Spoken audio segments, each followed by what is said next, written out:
Hello everyone, my name is Miller and welcome back to a Season Max video.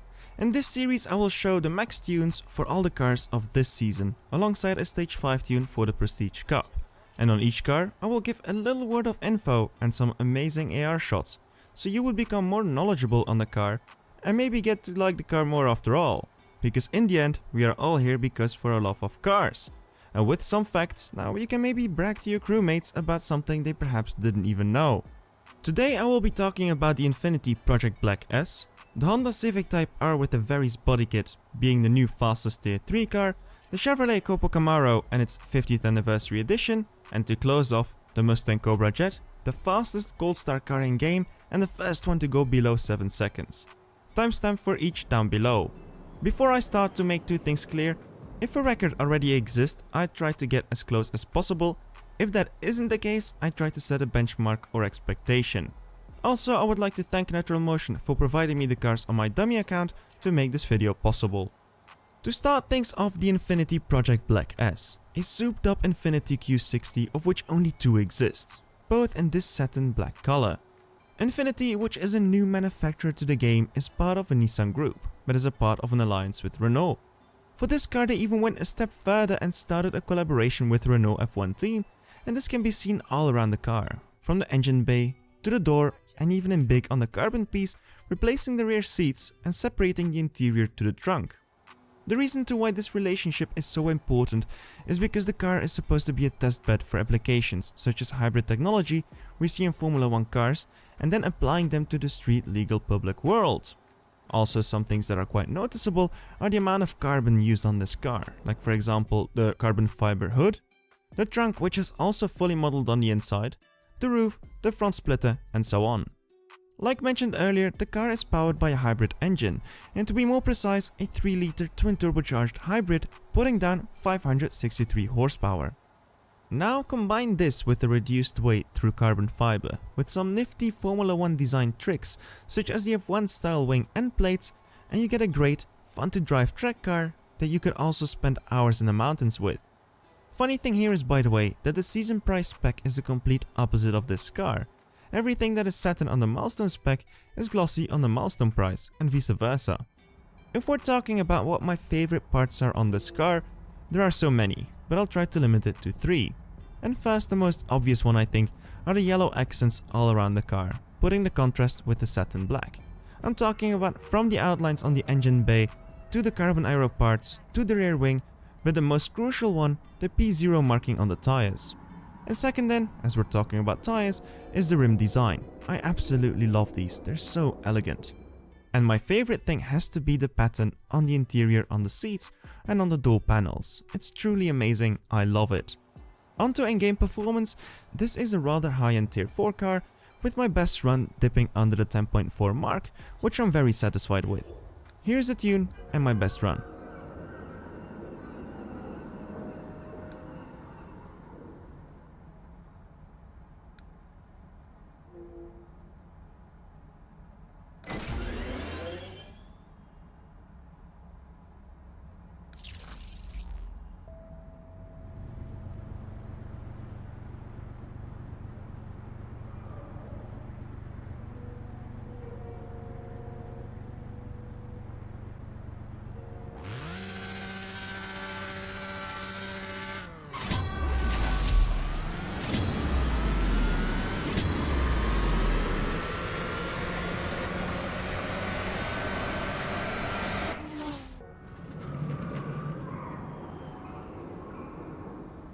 The Prestige car, the powered by HKS Honda Civic Type R with the Varis body kit. The current fastest tier 3 car, but a car which isn't really known much about. And that is probably because the combination we see in game of the engine and the kit might not even exist in real life. On the side of the car we see 5 stickers. The most obvious one, at the bottom, the Varis logo, referring to the kit of the reputable Japanese brand. Varis actually has 4 sub-brands. You have Varis Solid and Joker, which is more of a retro modern styling, Redux, which is a collaboration with racing driver Manabu Orito, VRS Aero, the most popular one, used for actual race cars and for consumer German cars like BMW and Mercedes, and then finally World and More, which seems to be more focused to off-roaders. The kit you see here is of their main production line. But the body does not only consist of parts by Varis, the carbon parts here and there are provided by Sabon, which helps reduce the weight on the car drastically. One of the other brands we see on the side of the car is Race Wheels Japan, with the famous Volk Racing TE037, making Race and Volk a new addition to the game, making it interesting with Elite Customs in the future. What I like here is the Volk Racing logo being visible on the rim itself, making it a great detail. And as we're looking at the rim anyways, the tires, also new manufacturer, Yokohama. The final brand we have not discussed yet is HKS, and those changes can be seen under the hood. Talking about the hood, the entire hood is basically remodeled compared to the previous version. The main changes we see here are the addition of the blow-off valve in the back, and the HKS name being visible on some of the parts, indicating it got some extra upgrades. I can't see however if the intercooler is also made by HKS, but the engine definitely got a revamp, and what perhaps you didn't notice yet is the red carbon fiber engine cover. Onto my 4 favorite things on the car, and to start off, the black wind deflectors and the black banner on the front window, creating an optical illusion of making the car look lower than it actually is to make it look racier. Then we have the entire bottom at the back, and basically the carbon diffuser, and the new exhaust looks so good, but I think this diffuser with the triple exhaust of the original would make it that extra special. Now onto the details really. The first one is a really small one to a point where I don't think many even noticed it, but the stripe on the side of the car isn't just a stripe, it's kind of a hidden V, referring to the brand Varis. But my favorite thing on the car has to be these wheel nuts. Yes, you heard me, the wheel nuts. These are amazing, giving that purple greenish reflection, but also the shape is something quite special. Onto performance then, it is the fastest tier 3 car in game, by quite a margin actually, overshadowing the Z4 M40i by 0.17 seconds. Pattern is also quite doable to run, so all in all, quite good. Tune and my best run with it, current record stands on a 7.670.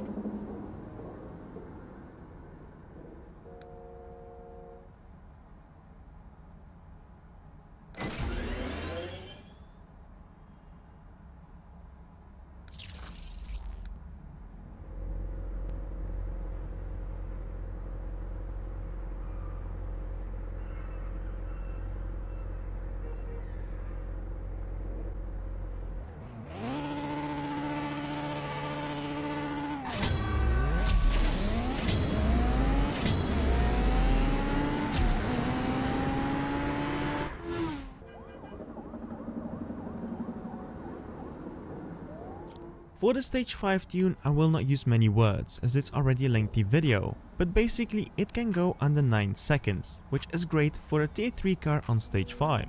So it could well be that for the Prestige Cup only one stage 6 part will be enough, or even that you won't need any at all. Tune and pattern.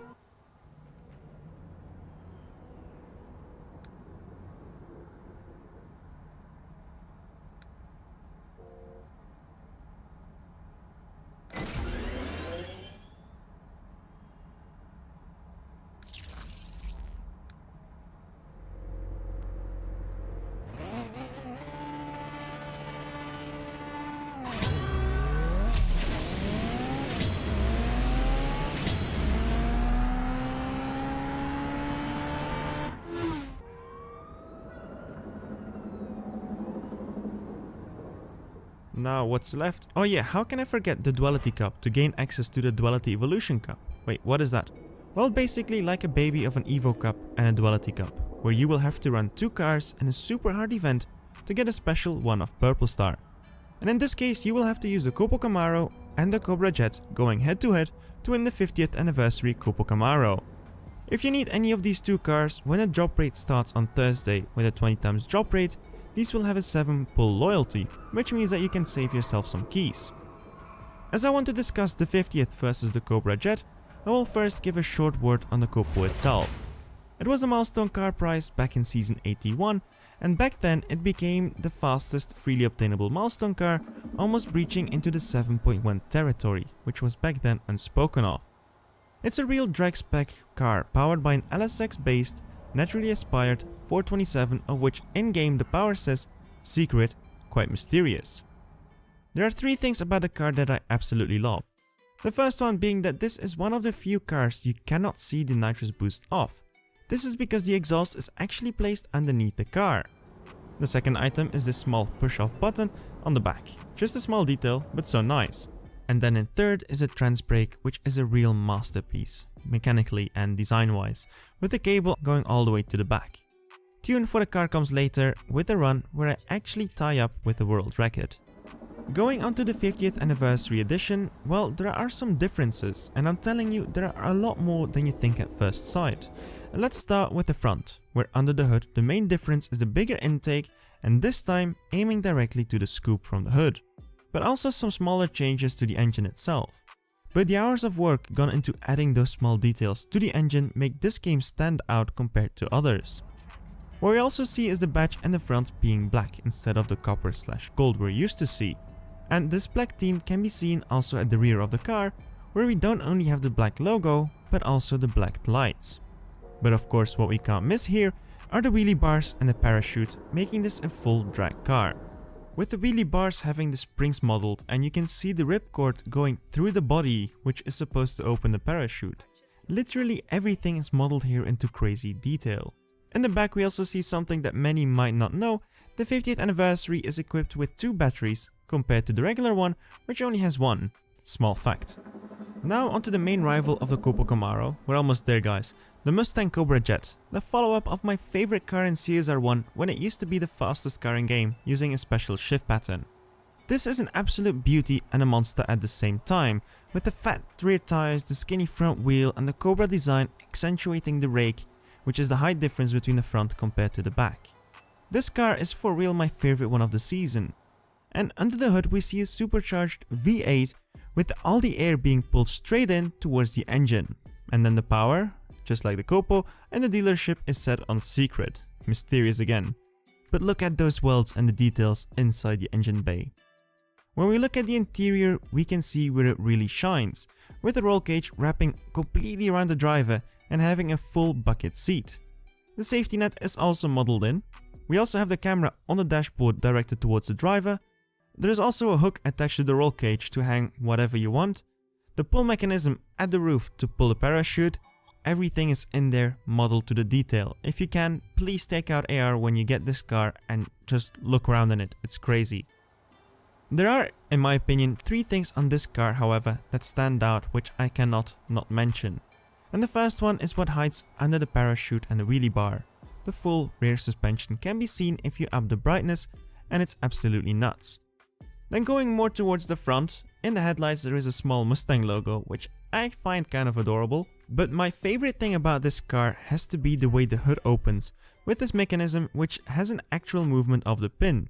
This is something I could keep looking at from both a mechanical perspective as a modeling animation perspective.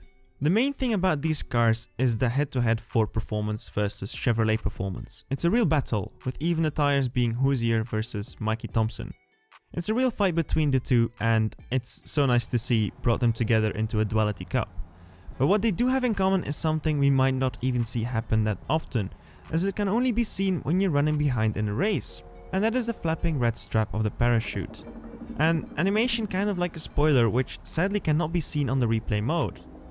As for performance, I will put them now from slowest to fastest, and the Cobra Jet is actually now the 5th fastest car in game, and the only sub 7 seconds gold star in game, so that's kinda nice. Here are the tunes and the patterns for each after one another.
Phew, we finally finished it. Loads of stuff to relook at and look forward to, because when you get it, please take out AR and try to look at it. It's amazing. I really hope you guys enjoyed the video as much as I did. If you did, do not hesitate to leave a like. Subscribe for more content like this. Let me know down below what you thought about them. My name is Miller. See you around and keep racing. Take care everyone.